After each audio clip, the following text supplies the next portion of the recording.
Transfer portal winners and losers in the SEC. That's right. I'm Colin Kennedy. He's national college football writer Brandon Marcello, who's been putting together a series about all of this. And Brandon, very simply, I want to know, when we talk about the Southeastern Conference, who are some winners when it comes to the transfer portal so far?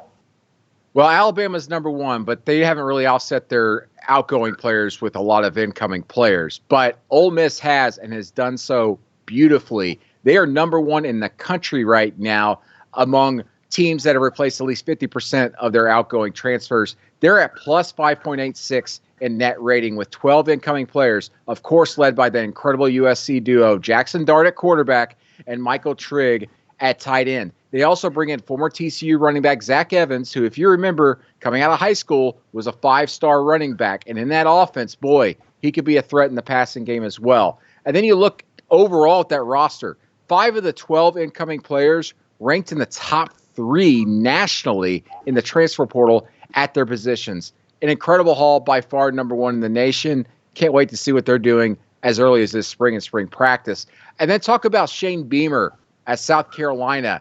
He's been slowly getting things going in the recruiting realm, but in the transfer portal, boy, they hit a home run this year. Plus 5.16. They've got 7 incoming players as of right now. Of course, the big name being former Oklahoma quarterback Spencer Rattler. He brings in also former OU tight end Austin Stogner, and 3 players are 4-star players or better out of the portal.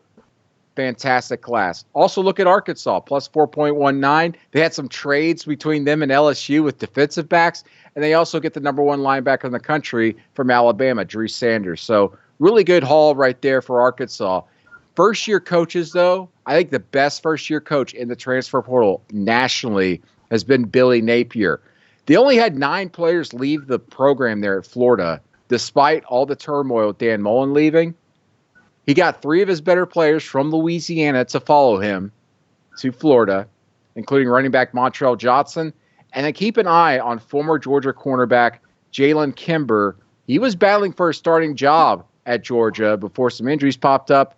He will battle for a starting job there at Florida, obviously. Might end up being a breakout star. Plus 2.7 net rating for Florida. Watch out for the Gators. If they could do this 2 years in a row in the transfer portal, they could be a threat once again in the SEC East very quickly. Well, on the flip side of this, if you're not constantly adding talent when you need to in this conference, it's easy to slip up. Who would you label as the losers right now in the SEC?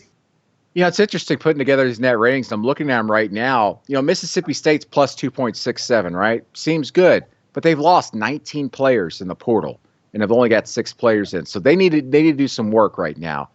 Missouri, they've done a good job. They've got 9 players coming in to offset 12, but it's been almost kind of like an even trade in a lot of players there.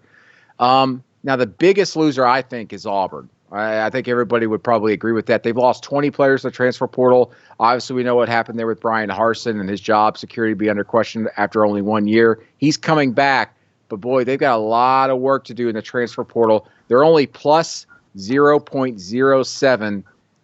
They've got to pick up probably 5 more guys, but I don't even know if they've got the scholarships to really share right now. They lost 2 players within the SEC in the transfer portal. And not only do you hate losing players, but you hate it when they're going to rivals and are probably going to start against you just this upcoming season.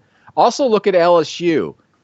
A lot of players left, of course. I mean, they had a lot of talent leave during the season and then after Coach Ed Orgeron left. Brian Kelly came in and quickly filled things up, got some players out of the transfer portal, but because so many great players left that program before he even was there, they're minus 2.31. That's the second worst rating in the SEC right now.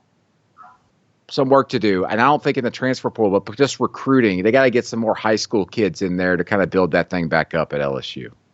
Yeah, for more on all this, check him out, Brandon Marcello, on Twitter, and check out 247sports.com for all things SEC, transfer portal, college football recruiting, and more.